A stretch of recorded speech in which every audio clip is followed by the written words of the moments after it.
Chapter 4 Ablutions, Wudu. Chapter 1 What has been revealed regarding ablution.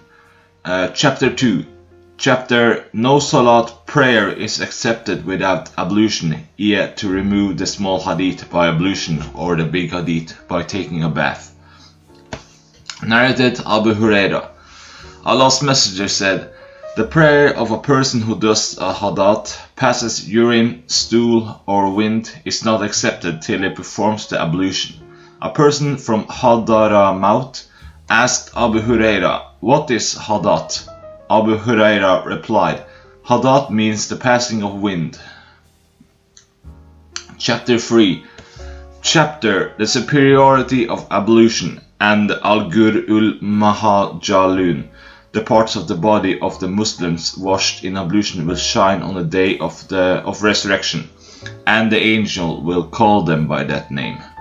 From the traces of ablution. Narrated Nu'am al-Mujmir. Once I went up to the roof of the mosque, along with Abu Huraira. He performed ablution and said, I heard the Prophet saying, on the day of resurrection, my followers will be called al-Gur muhajalun, from the trace of ablution, and whoever can increase the area of his radiance should do so, by performing ablution regularly. Chapter 4 One should not repeat ablution if in doubt unless and until he is convinced that he has lost his ablution by having hadat. Narrated Abad bin Tamim. My uncle asked Allah's Messenger about a person who imagined to have passed wind during the prayer. Allah's Apostle replied, he should not leave his prayers unless he hears sound or smells something. Chapter 5 To perform a light ablution. Narrated Quraib. Ibn Abbas said, the Prophet slept till he snored and then prayed probably lay till his breath sounds were heard, and then got up and prayed. Ibn Abbas added, I stayed overnight in the house of my aunt, Maimuna. The Prophet slept for part of the night. See Fath al-Bari, page 249, volume 1. And late in the night, he got up and performed ablution from a hanging water skin, a light, perfect ablution, and stood up for the prayer. I, too, performed a similar ablution. Then I went and stood on his left. He drew me to his right and prayed as much as Allah wished, and again lay and slept till his breath sounds were heard. Later on, the Muaddin, call maker for the prayer, came to him and informed him that it was time for prayer. The Prophet went with him for the prayer without performing a new ablution. Sufyan said to Amr that some people said, the eyes of Allah's Messenger sleep, but his heart does not sleep. Amr replied, I heard Ubayd bin Umar saying that the dreams of prophets were divine inspiration. And then he recited the verse, I, Abraham, see in a dream, O my son, that I offer you in sacrifice to Allah. 3702. See Hadith number 183. Chapter 6 The completion or perfection of ablution, one should wash all the parts perfectly.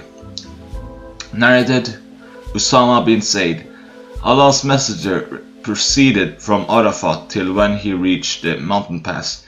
He dismounted, urinated, and then performed ablution, but not a perfect one. I said to him, is it the time for the prayer, O Allah's Messenger? He said, the place of prayer is ahead of you. He rode till when he reached Al-Mustalifa. He dismounted and performed ablution, and a perfect one. The call for Iqama was pronounced, and he led the Maghrib prayer.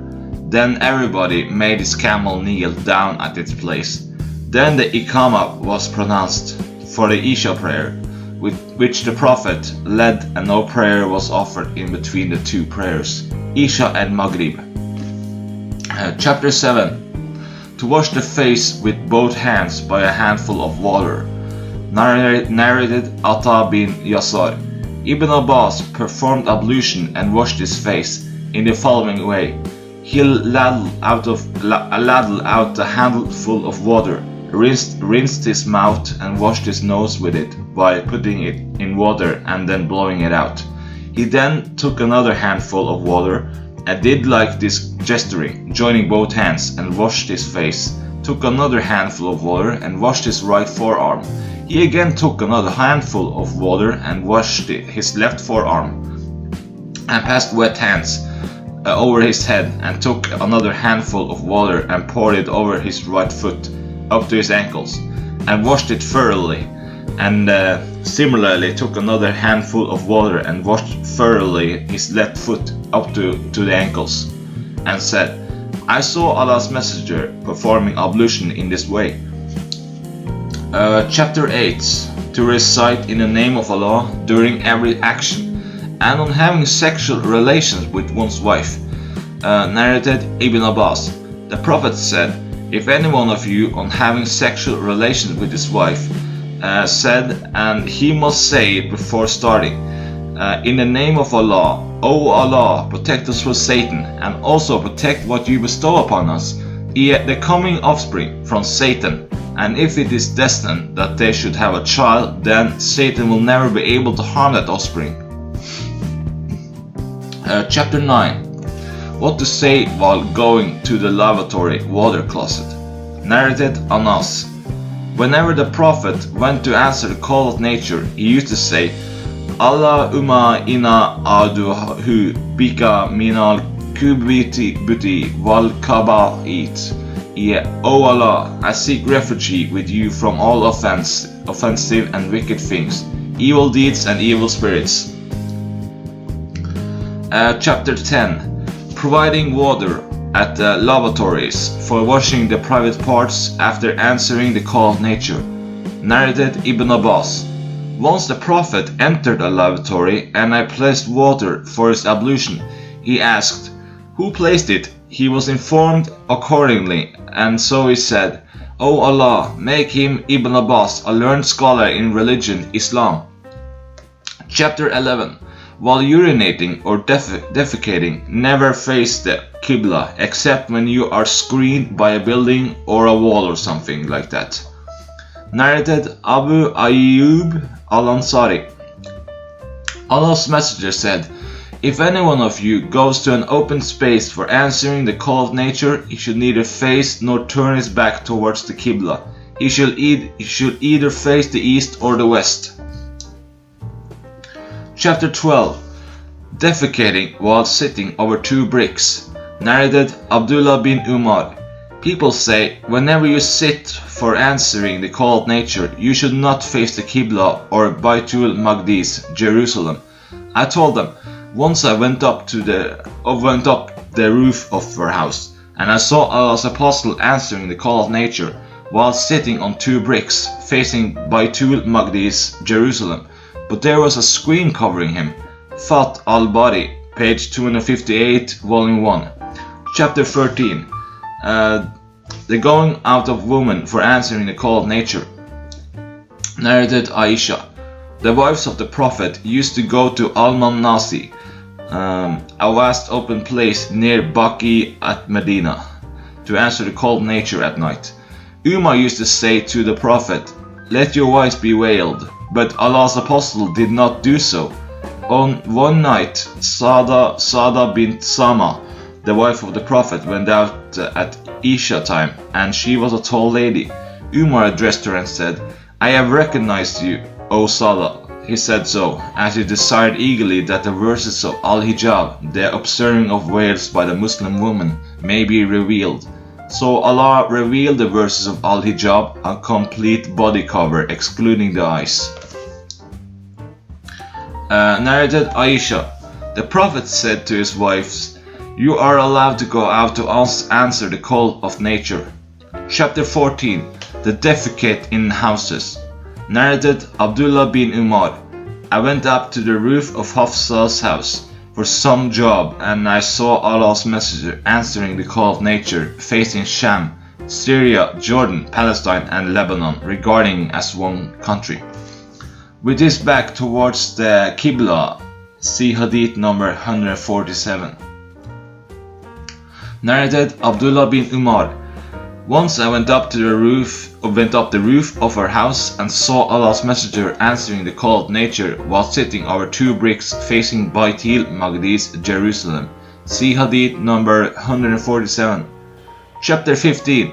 To wash the private parts with water after answering the call of nature.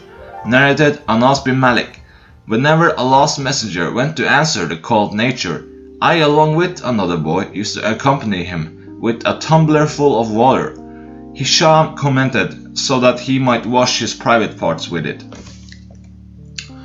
Chapter 16. Getting water carried by somebody else for purification, washing one's private parts. Narrated Anas.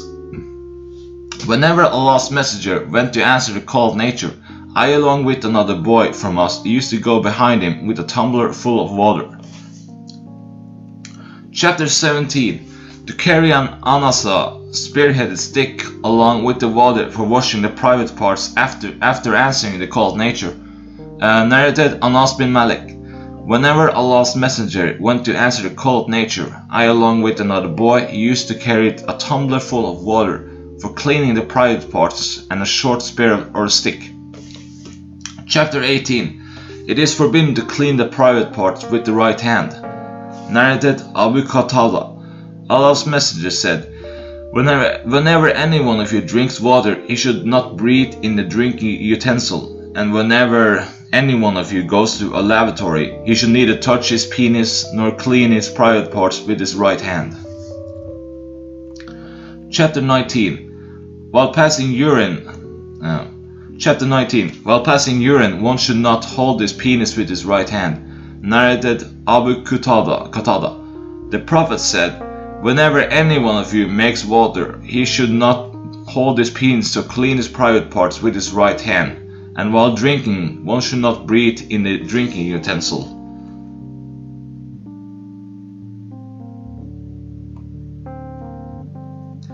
Chapter 20. To clean the private parts with stones. Narrated Abu Huraira.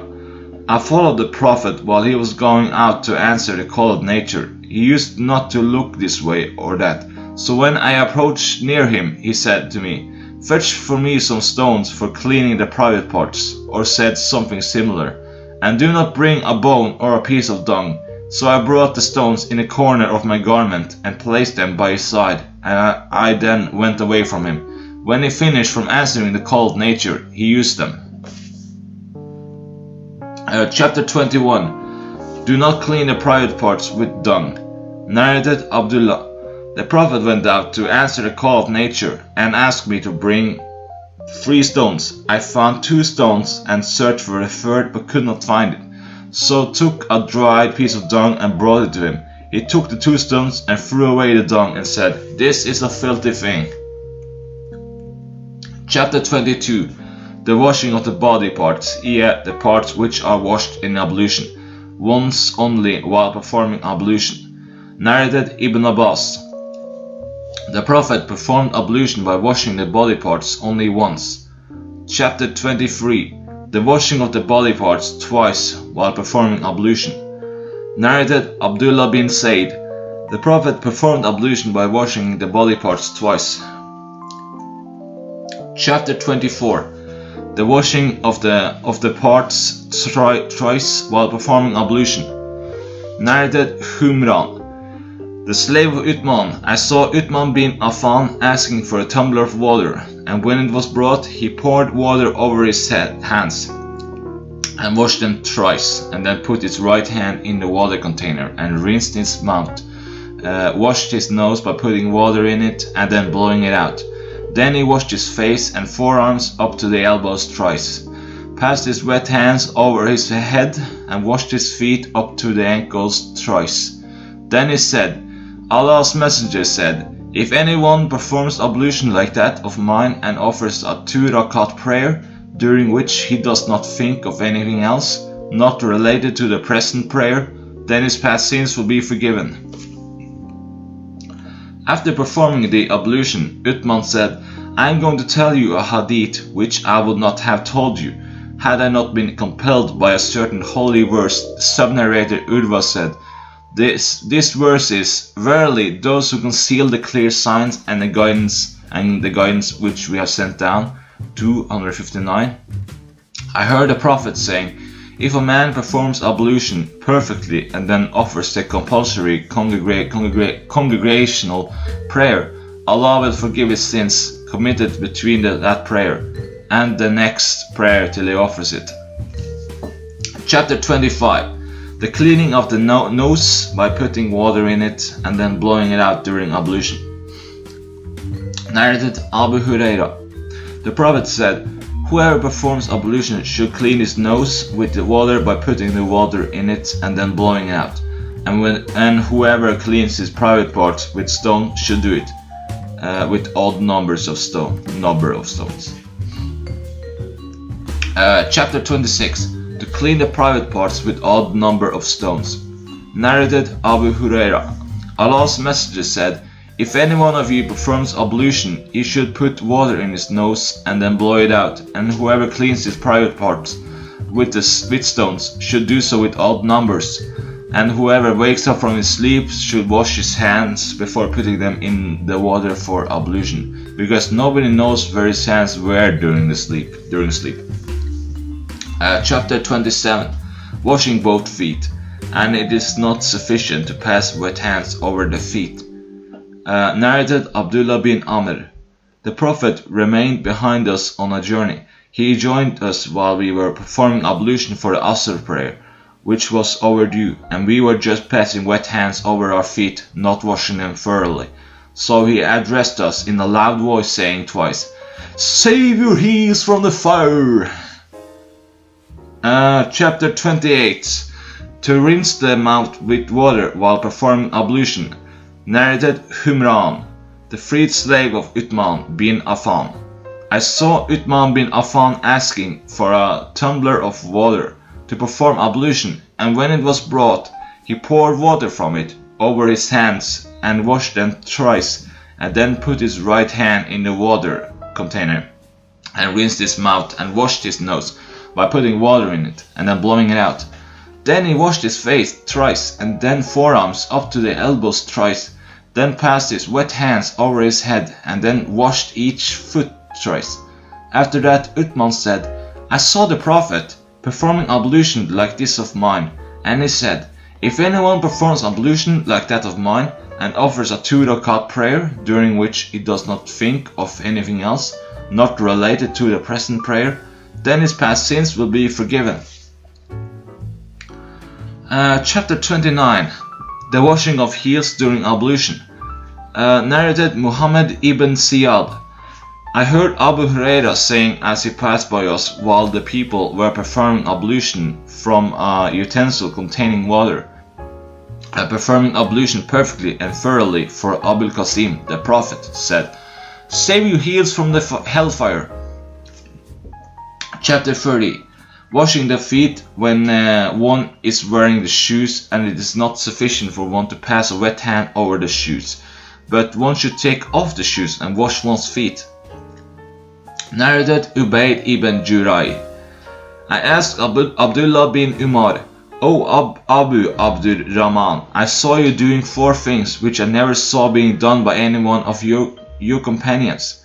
Abdullah bin Umar said, what are those, O Ibn Jurai? I said, I never saw you touching any corner of the Kaaba except these 2, facing south, Yemen, and I saw you wearing shoes made of tanned leather and dyeing your hair with henna, a kind of red dye. I also noticed that whenever you were in Mecca, the people assumed Ihram on seeing the new moon crescent, first of Dhul Hijjah, while you did not assume the Ihram. Ihram is also called Ilal, which means loud calling, because a muhrim has to recite talbiyah aloud when assuming the state of Ihram. Till the 8th of Dhul Hijjah, day of Tarwiyah, Abdullah replied, regarding the corners of Kaaba, I never saw Allah's Messenger touching except those facing south, Yemen, and regarding the tanned leather shoes, no doubt I saw Allah's Messenger wearing non-hairy shoes and he used to perform ablution while wearing the shoes. He washed his feet and then put on the shoes. So I love to wear similar shoes. And about the dyeing of hair, with henna, no doubt I saw Allah's Messenger dyeing his hair with it, and that is why I like to dye my hair with it. Regarding Ilal, I did not see Allah's Messenger assuming Ilal till he set out for Hajj on the 8th of Dhul Hijjah. Chapter 31. While performing ablution or taking a bath, one should start from the right side of the body. Narrated Atiyah, that the Prophet at the time of washing his deceased daughter had said to them, "Start from the right side, beginning with those parts which are washed in ablution." Narrated Aisha, the Prophet used to like to start from the right side on wearing shoes, combing his hair, and cleaning or washing himself, and on doing anything else. Chapter 32. To look for water for ablution when the time for the prayer is due. Narrated Anas bin Malik, saw Allah's Messenger when the Asr prayer was due and the people searched for water to perform ablution, but they could not find it. Later on, a pot full of water for ablution was brought to Allah's Apostle. He put his hand in that pot and ordered the people to perform ablution from it. I saw the water springing out from underneath his fingers till all of them performed the ablution. It was one of the miracles of the Prophet. Chapter 33. What is said regarding the water with which human hair has been washed. Narrated Ibn Sirin. I said to Abida, I have some of the hair of the Prophet which I got from Anas or from his family. Abida replied, no doubt if I had a single hair of that, it would have been dearer to me than the whole world and whatever is in it. Narrated Anas, when Allah's Messenger got his head shaved, Abu Talib was the first to take some of his hair. Chapter 33. If a dog drinks from the utensil of any one of you, then it is essential to wash it 7 times. Narrated Abu Huraira. Allah's Messenger said, if a dog drinks from the utensil of any one of you, it is essential to wash it 7 times. Narrated Abu Huraira. The Prophet said, a man saw a dog eating mud from the severity of first, so that man took a shoe and filled it with water and kept on pouring the water for the dog till it quenched its first thirst. So Allah approved of his deed and made him to enter paradise. And narrated Hamza bin Abdullah, my father said, during the lifetime of Allah's Apostle, the dogs used to urinate and pass through the mosque, come and go. Nevertheless, they never used to sprinkle water on it, urine of the dog. Narrated Adi bin Hatim. I asked the Prophet about the hunting dogs, and he replied, if you let loose with the last name your tame dog after a game and it hunts it, you may eat it. But if the dog eats of that game, then do not eat it, because the dog has hunted it for itself. I further said, sometimes I send my dog for hunting and find another dog with it. He said, do not eat the game, for you have mentioned Allah's name only on sending your dog and not the other dog. Chapter 34. Whosoever considers not to repeat ablution except if something is discharged or passed from exit, front or back private parts. Narrated Abu Huraira. Allah's Messenger said, a person is considered in prayer as long as he is waiting for the prayer in the mosque, as long as he does not do hadat. A non-Arab man asked, O Abu Huraira, what is hadat? I replied, it is the passing of wind from the anus. That is one of the types of hadat. Narrated Abad bin Tamim. My uncle said, the Prophet said, one should not leave his prayer unless he hears sound or smells something. Narrated Ali. I used to get emotional urethral discharges frequently and felt shy to ask Allah's messenger about it. So I requested Al-Miqdad bin al-Aswad to ask the Prophet about it. Al-Migdad asked him and he replied, "Want us to perform ablution after it?" Narrated Sa'id bin Khalid. I asked Uthman bin Affan about a person who engaged in intercourse but did no discharge. Uthman replied, he should perform ablution like the one for an ordinary prayer, but he must wash his penis. Uthman added, I heard it from Allah's Messenger. I asked Ali as-Subayr, Tala and Ubay bin Ka'b about it, and they too gave the same reply. This order was cancelled later on, and taking a bath became necessary for such cases. Narrated Abu Sa'id al-Khudri. Allah's Messenger sent for an Ansari man who came with water dropping from his head. The Prophet said, "Perhaps we have forced you to hurry up, haven't we?" The Ansari replied, "Yes, Allah's Messenger." Further said, "If you are forced to hurry up during intercourse, or you do not discharge, then ablution is due on you." This order was cancelled later on. Want us to take a bath. Chapter 35. What is said regarding a man who helps his companion to perform ablution by pouring water for him. Narrated Usama bin Zayd.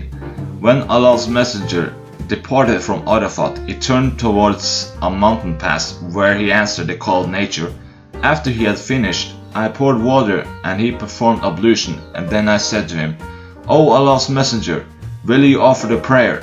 He replied, "The Musalla, place of the prayer, is ahead of you in Al-Mustalifa." Narrated Al-Mughira bin Shuba. I was in the company of Allah's Messenger on one of the journeys, and he went out to answer the call of nature. And after he finished, I poured water and he performed ablution. He washed his face, forearms, and passed his wet hand over his head and over the two kuffs, socks made from thick fabric or leather.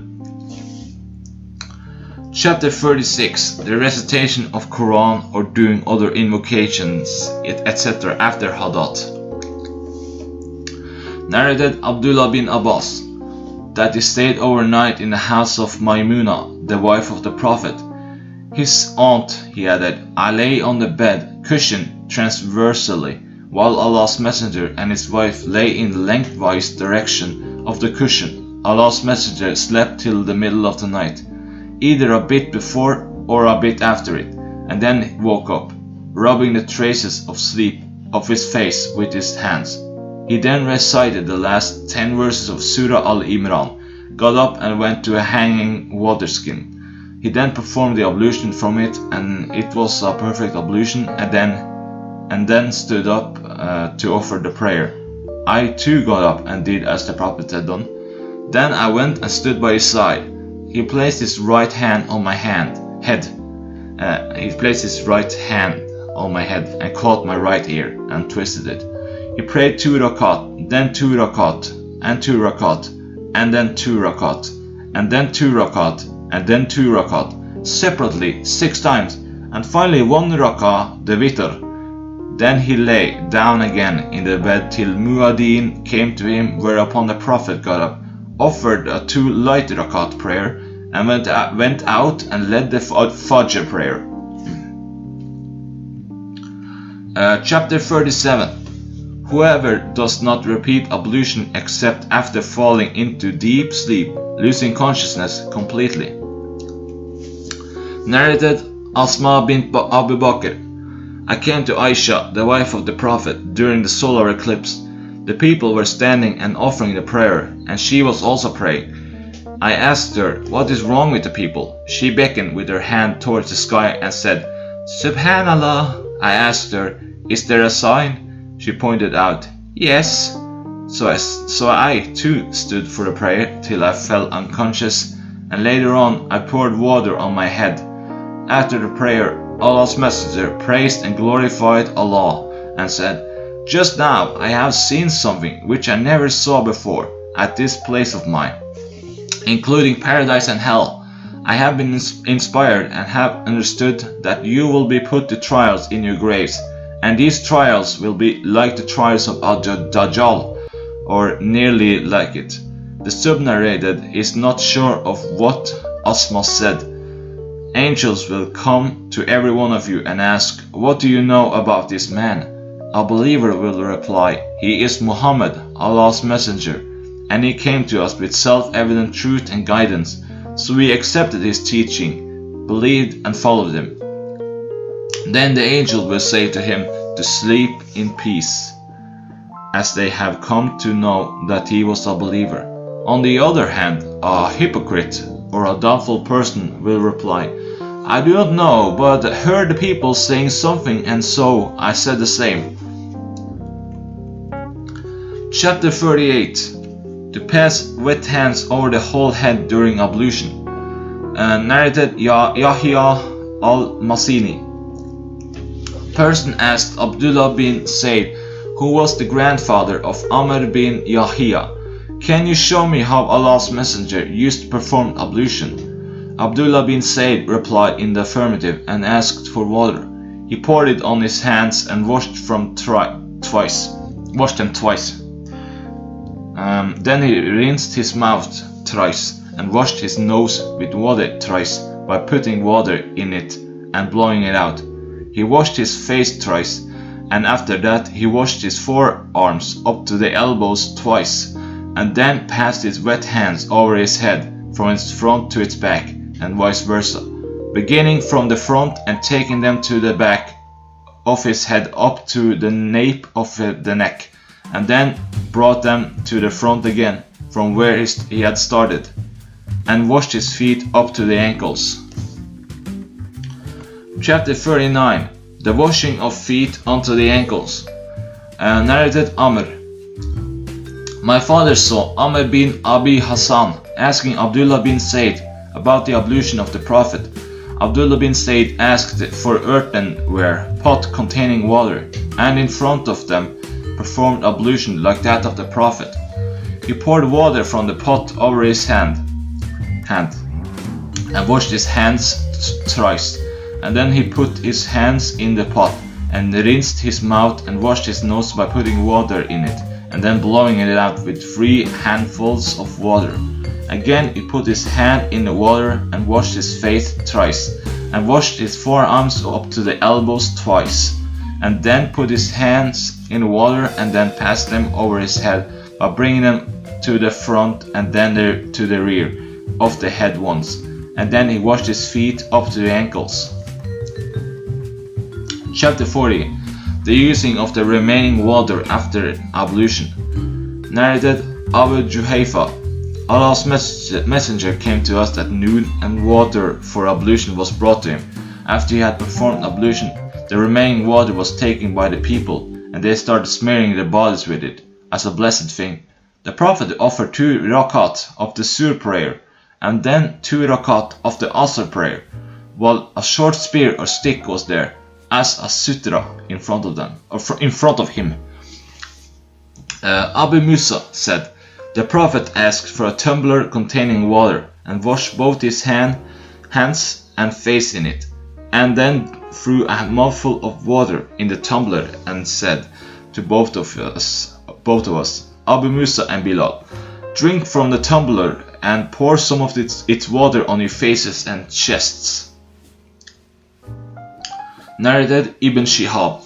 Mahmud bin Arabi, who was the person on whose face the Prophet had ejected a mouthful of water from his family's well while he was a boy, and Urwa on the authority of Al-Miswar and others, who testified each other, said, whenever the Prophet performed ablution, his companions were nearly fighting for the remains of the water.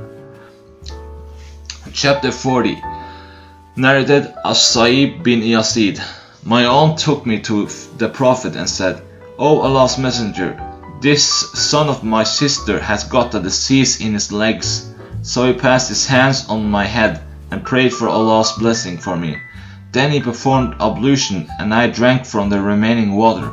I stood behind him and saw the seal of prophethood between his shoulders, and it was like the Sir al-Hijala, means the button of a small tent, but some said egg of a partridge, etc. Chapter 41. Rinsing one's mouth and putting water in one's nose and cleaning it by blowing the water out with a single handful of water. Narrated Amr bin Yahya. On the authority of his father, Abdullah bin Said poured water on his hands from a utensil containing water and washed them, and then with one handful of water he rinsed his mouth and cleaned his nose by putting water in it and then blowing it out. He repeated it thrice. He then washed his hands and forearms up to the elbows twice and passed wet hands over his head, both forwards and backwards, and washed his feet up to the ankles and said, "This is the ablution of Allah's Messenger." Chapter 42. The passing of wet hands over the head once only while performing ablution. Narrated Amr bin Yahya. My father said, I saw Amr bin Abi Hassan asking Abdullah bin Said about the ablution of the Prophet. Abdullah bin Said asked for an earthenware pot containing water and performed ablution in front of them. He poured water over his hands and washed them thrice. Then he put his right hand in the pot and rinsed his mouth and washed his nose by putting water in it and then blowing it out thrice with three handfuls of water. Again he put his hand in the water and washed his face thrice.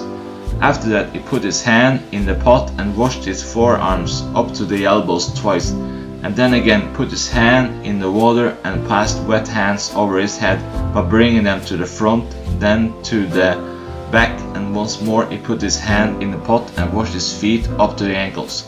Narrated Wuhaib, that he, the Prophet, in narration 191 above, had passed his wet hands on the head once only.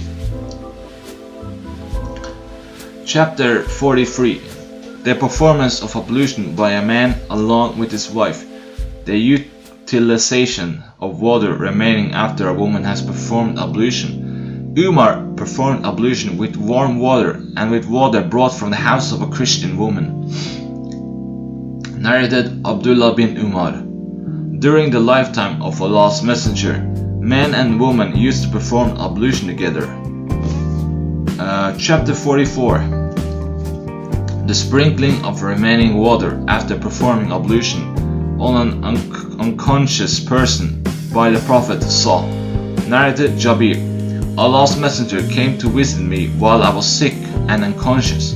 He performed ablution and sprinkled the remaining water on me, and I became conscious and said, O Allah's Messenger, to whom will my inheritance go, as I have neither ascendants nor descendants? Then the divine verses regarding Faradid, inheritance were revealed. Chapter 45. To take a bath or perform ablution from a miktab, utensil, a tumbler or a wooden or stone pot. Narrated Anas. It was time for prayer, and those whose houses were near got up and went to the people to perform ablution, and there remained some people sitting. Then a painted stove-pot, miktab, containing water was brought to Allah's Messenger. The pot was small, not broad enough for one to spread one's hand in it. Yet all the people performed ablution. The sub-narrated said, We asked Anas, how many persons were you? Anas replied, We were 80 or more. It was one of the miracles of Allah's Messenger. Narrated Abu Musa. Once the Prophet asked for a tumbler containing water, he washed his hands and face in it, and also threw a mouthful of water in it. Narrated Abdullah bin Said. Once Allah's Messenger came to us, and we brought out water for him in a brass pot. He performed ablution thus. He washed his face thrice, and his forearms to the elbows twice. then passed his wet hands lightly over the head from front to rear and brought them to front again, and washed his feet up to the ankles. Narrated Aisha. When the ailment of the Prophet became aggravated and his disease became severe, he asked his wives to permit him to be treated in my house. So they gave him the permission. Then the Prophet came to my house with the support of 2 men, and his legs were dragging on the ground between Abbas and another man, Ubaydullah. The sub-narrator said, I informed Abdullah bin Abbas of what Aisha said. Ibn Abbas said, do you know who was the other man? I replied in the negative. Ibn Abbas said, he was Ali bin Abi Talib. Aisha further said, when the Prophet came to my house and his sickness became aggravated, he ordered us to pour 7 skins full of water on him, so that he might give some advice to the people. So he was seated in a miktab, brass tub, belonging to Hafsa, the wife of the Prophet. Then all of us started pouring water on him from the water skins till he beckoned to us to stop, and that we have done what he wanted us to do. After that, he went out to the people. Chapter 46. To perform ablution from an earthenware pot. Narrated Amr bin Yahya. On the authority of his father, my uncle used to perform ablution extravagantly, and once he asked Abdullah bin Sa'id to tell him how he had seen the Prophet performing ablution. He asked for an earthenware pot containing water, and poured water from it on his hands and washed them thrice, and then put his hand in the earthenware pot and rinsed his mouth and washed his nose by putting water in it, and then blowing it out thrice with 1 handful of water. He again put his hand in the water and took a handful of water and washed his face thrice, then washed his hands up to the elbows twice, and took water with his hand and passed it over his head from front to back, and then from back to front, and then washed his feet up to the ankles, and said, I saw the Prophet performing ablution in that way. Narrated Thabit. Anas said, the Prophet asked for water, and a tumbler with a broad base and a no so deep containing a small quantity of water was brought to him, whereby he put his fingers in it. Anas further said, noticed the water springing out from amongst his fingers. Anas estimated that the people who performed ablution with it numbered between 70 to 80. Chapter 47. To perform ablution with 1 mud of water. Mud is practically 2/3 of the kilogram. Narrated Anas. The Prophet used to take a bath with 1 sa up to 5 muds, 1 sa muds of water, and used to perform ablution with 1 mud of water. Chapter 48. To pass wet hands over kufain, 2 leather socks covering the ankles. Narrated Abdullah bin Umar. Saad bin Abi Waqqas said, the Prophet passed wet hands over his kuffs, socks made from thick fabric or leather. Abdullah bin Umar asked Umar about it. Umar replied in the affirmative and added, whenever Saad narrates a hadith from the Prophet, there is no need to ask anyone else about it. Narrated Al-Mughira bin Shuba. Once Allah's messenger went out to answer the call of nature, and I followed him with a tumbler containing water, and when he finished, I poured water, and he performed ablution and passed wet hands over his kuffs, socks made from thick fabric or leather. Narrated Jafar bin Amr bin Umayyah al-Damri. My father said, I saw the Prophet passing wet hands over his kuffs, socks made from thick fabric or leather. Narrated Jafar bin Amr. My father said, I saw the Prophet passing wet hands over his turban and kuffs, socks made from thick fabric or leather. Chapter 49. If one puts on kuff just after performing ablution, there is no need to wash one's feet again in ablution, 24 hours for non-travelers and 3 days for travelers. Narrated Urwa bin al-Mughira. My father said, once I was in the company of the Prophet on a journey, and I dashed to take off his cuffs, socks made from thick fabric or leather. He ordered me to leave them as he had put them after performing ablution, so we passed wet hands over them. Chapter 50. Not repeating ablution after eating mutton and as-savik. Narrated Abdullah bin Abbas. Allah's Messenger ate a piece of cooked mutton from the shoulder region and prayed without repeating ablution. Narrated Jafar bin Amr bin Umayyah. My father said, I saw Allah's Messenger taking a piece of cooked mutton from the shoulder region, and then he was called for prayer. He put his knife down and prayed without repeating ablution. Chapter 51. Rinsing one's mouth with water after as-savik without repeating ablution. Narrated Suwaid bin al-Numan. In the year of the conquest of Khaybar, I went with Allah's Messenger till we reached Saba, a place near Khaybar, where Allah's Messenger offered the Asr prayer and asked for food. Nothing but savik was brought. He ordered it to be moistened with water. He and all of us ate it,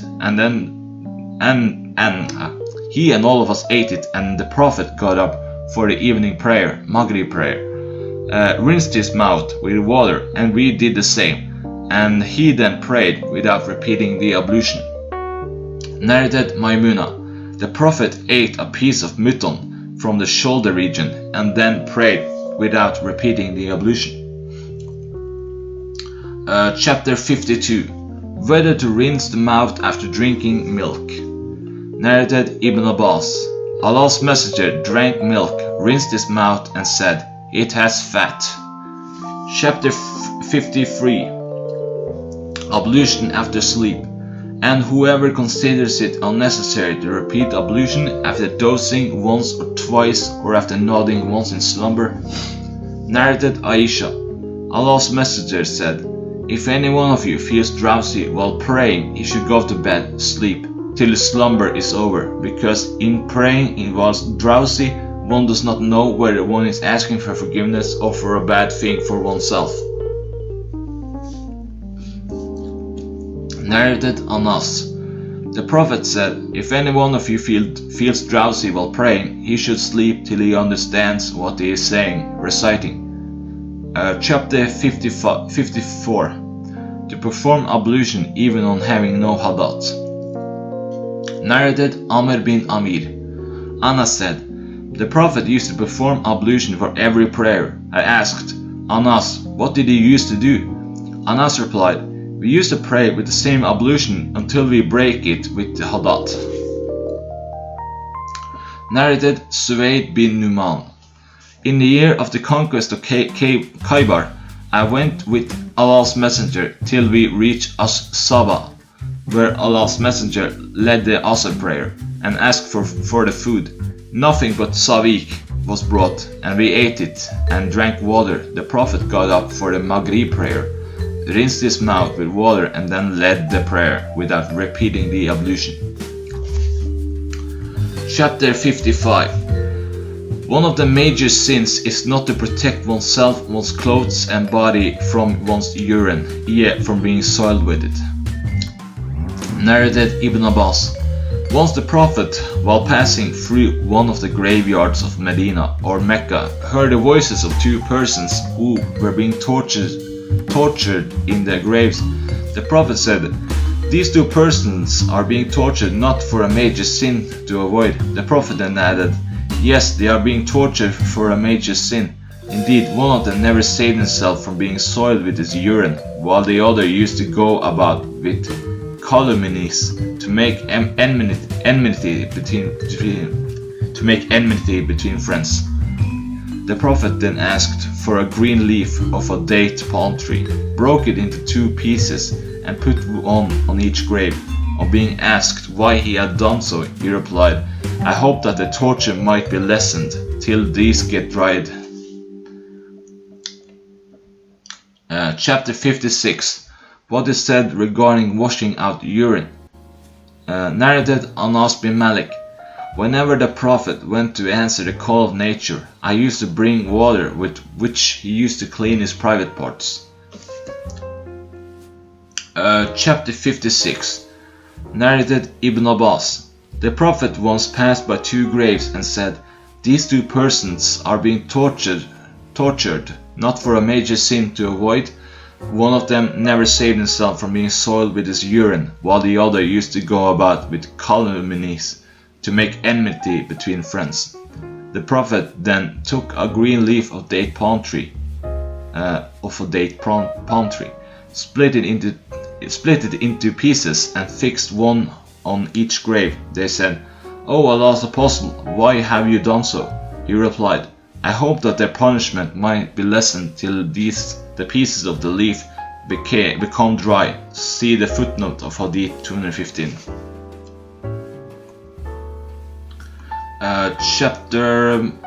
Chapter 57.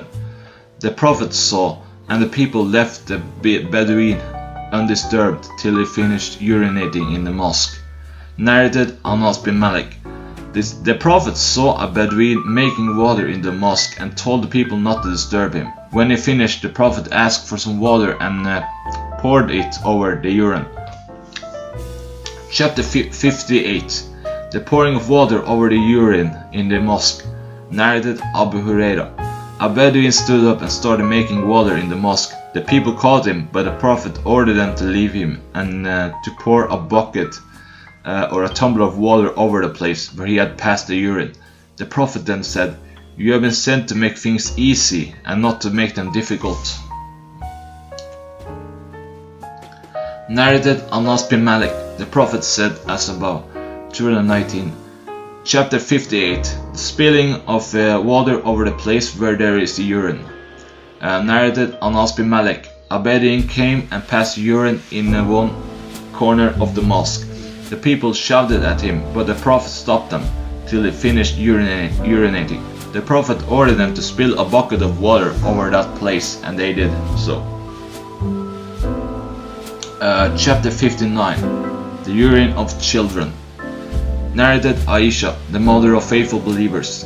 A child was brought to Allah's Messenger, and it urinated on the garment of the Prophet. The Prophet asked for water and poured it over the soiled place. Narrated Qais bint Mirsin. I brought my young son, who had not started eating ordinary food, to Allah's Messenger, who took him and made him sit in his lap. The child urinated on the garment of the Prophet, so he asked for water and poured it over the soiled area and did not wash it. Chapter 60. Pass urine while standing and sitting. Narrated Hudayfa. Once the Prophet went to the dumps of some people and passed urine while standing. He then asked for water, and so I brought it to him, and he performed ablution. Chapter 61. To urinate beside one's companion while screened by a wall. Narrated Hudayfa. The Prophet and I walked till we reached the dumps of some people.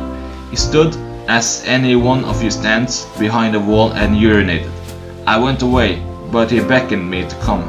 So I approached him and stood near his back till he finished. Chapter 62. To urinate near the dumps of some people. Narrated Abu Wail. Abu Musa al-Ashari used to lay great stress on the question of urination, and he used to say, if anyone from Bani Israel happened to soil his clothes with urine, he used to cut that portion away. Hearing that, Hudayfa said to Abu Wail, I wish he, Abu Musa, didn't lay great stress on that matter. Hudayfa added, Allah's Messenger went to the dumps of some people and urinated while standing.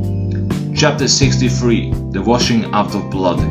Narrated Asma. A woman came to the Prophet and said, if any one of us gets menses in her clothes, then what should she do? He replied, she should take hold of the soiled place, rub it and put it in the water and rub it in order to remove the traces of blood, and then pour water over it. Then she can pray in it. Narrated Aisha. Fatima bin Abi Hubays came to the Prophet and said, O Allah's Messenger, I get persistent bleeding from the uterus and do not become clean. Shall I give up my prayers? Allah's Messenger replied, No, because it is from a blood vessel and not the menses. So when your real menses begin, give up your prayers, and when it has finished, wash off the blood, take a bath, and offer your prayers. Isham the sub-narrator narrated that his father had also said, the Prophet told her, perform ablution for every prayer till the time of the next period comes. Chapter 64. The washing out of semen with water and rubbing it off when it is dry, and the washing out of what comes out of woman via discharge. Narrated Aisha. I used to wash traces of janaba, semen, from the clothes of the Prophet, and he used to go for prayers while traces of water were still on it. Water spots were still visible. Narrated Sulaiman bin Yasar. I asked Aisha about the clothes soiled with semen. She replied, I used to wash it off the clothes of Allah's Messenger, and he would go for the prayer while water spots were still visible. Chapter 65. If the traces of janaba, semen or other spots are not removed completely on washing. Narrated Amr bin Maymun. I heard Sulaiman bin Yasar talking about the clothes soiled with semen. He said that Aisha had said, I used to wash it off the clothes of Allah's Messenger, and he would go for the prayers while water spots were still visible on them. Narrated Aisha. I used to wash the semen of the clothes of the Prophet, and even then I used to notice one or more spots on them. Chapter 66. What is said about the urine of camels, sheep and other animals, and about their folds. Narrated Abu Kilaba. Anna said, some people of Uqal or Urena tribe came to Medina, and its climate did not suit them. So the Prophet ordered them to go to the herd of camels, and to drink their milk and urine as a medicine. So they went as directed, and after they became healthy, they killed the shepherd of the Prophet and drove away all the camels. The news reached the Prophet then early in the morning, and he sent men in their pursuit, and they were captured and brought at noon. He then ordered to cut their hands and feet, and it was done, and their eyes were branded with heated pieces of iron. They were put in Al-Hara, and when they asked for water, no water was given to them. Abu Kilaba said, those people committed theft and murder, became infidels after embracing Islam, and fought against Allah and His Apostle. Narrated Anas. Prior to the construction of the mosque, the Prophet offered the prayers at sheepfolds. Chapter 67. An-Najasat, impure and filthy things, which fall in cooking butter, G, which is obtained by evaporating moisture from butter and water. Narrated Maimuna. Allah's Messenger was asked regarding G, cooking butter, in which a mouse had fallen. He said, take out the mouse and throw away the G around it and use the rest. Narrated Maimuna. The Prophet was asked regarding G in which a mouse had fallen. He said, take out the mouse and throw away the G around it and use the rest. Narrated Abu Huraira. The Prophet said, a wound which a Muslim receives in Allah's cause will appear on the day of resurrection, as it was at the time of infliction. Blood will be flowing from the wound, and its color will be that of the blood, but will smell like musk. Chapter 68. Urinating in stagnant water. Narrated Abu Huraira. Allah's Messenger said, We Muslims are the last people to come in the world, but will be the foremost on the day of resurrection. The same narrator said that the Prophet had said, "You should not pass urine in stagnant water which is not flowing, then you may need to wash in it." Chapter 69. If a dead body or a polluted thing is put on the back of a person offering salat prayer, his salat will not be annulled, rejected by Allah. Narrated Abdullah. While Allah's messenger was prostrating, as stated below. Narrated Abdullah bin Masud. Once the Prophet was offering prayers at the Kaaba. Abu Jahl was sitting with some of his companions. One of them said to the others, "Who amongst you will bring the abdominal contents, intestines, etc. of a camel of Bani, so and so, and put it on the back of Muhammad when he prostrates?" The most unfortunate of them got up and brought it. He waited till the Prophet prostrated and then placed it on his back between his shoulders. I was watching but could not do anything. I wish I had some people with me to hold out against them. They started laughing and falling on one another. Allah's messenger was in prostration and he did not lift his head up till Fatima, Prophet's daughter, came and threw the camel's abdominal contents away from his back. He raised his head and said thrice, "O Allah, punish Quraysh." So it was hard for Abu Jahl and his companions when the Prophet invoked Allah against them, as they had a conviction that the prayers and invocation were accepted in the city, Mecca.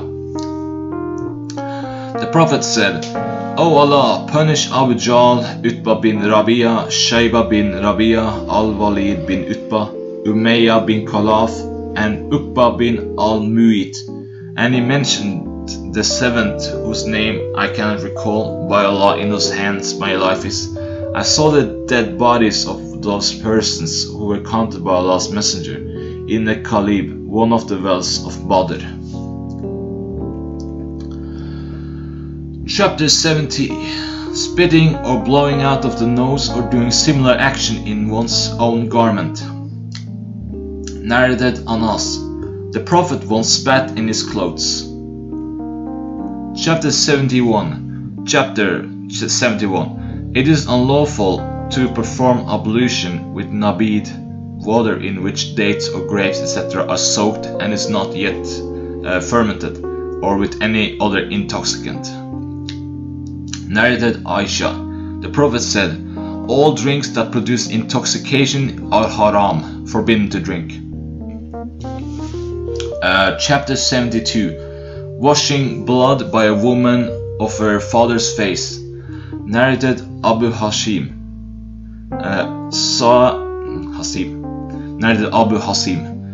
Sal bin Sa'd as-Sa'idi was asked by the people, what was the wound of the Prophet treated? Sal replied, "None remains among the people living who knows that better than I. Ali used to bring water in his shield, and Fatima used to wash the blood of his face. Then straw mat was burnt, and the wound was filled with it." Chapter 73. Sivak, to clean the teeth with sivak, which is a toothbrush in the form of a pencil from the roots of the arak tree. Narrated Abu Burda. My father said, "I came to the Prophet and saw him carrying a sivak in his hand and cleansing his teeth, saying, as if he was retching while the sivak was in his mouth." Narrated Hudayfa. Whenever the Prophet got up at night, he used to clean his mouth with sivak. Chapter 74. To give sivak to the oldest person of the group. Narrated Ibn Umar. The Prophet said, "I dreamt that I was cleaning my teeth with a sivak, and two persons came to me. One of them was older than the other, and I gave the sivak to the younger. I was told that I should give it to the older, and so I did." Chapter 75. The superiority of a person who sleeps with ablution. Narrated Al-Bara bin Asib. The Prophet said to me, "Whenever you go to bed, perform ablution like that for the prayer. Lie or your right side and say, Allahumma aslamtu wajhi ilayka wa fawatu amri ilayka wa aljadu sari ilayka ragbatan wa rabatan ilayka la madja wa la manja minka illa ilayka ya la mum amantu bi kitabika alladhi ansalta wa bina biyaka alladhi arsalta. O Allah, I surrender to you and entrust all my affairs to you and depend upon you for your blessings, both with hope and fear of you.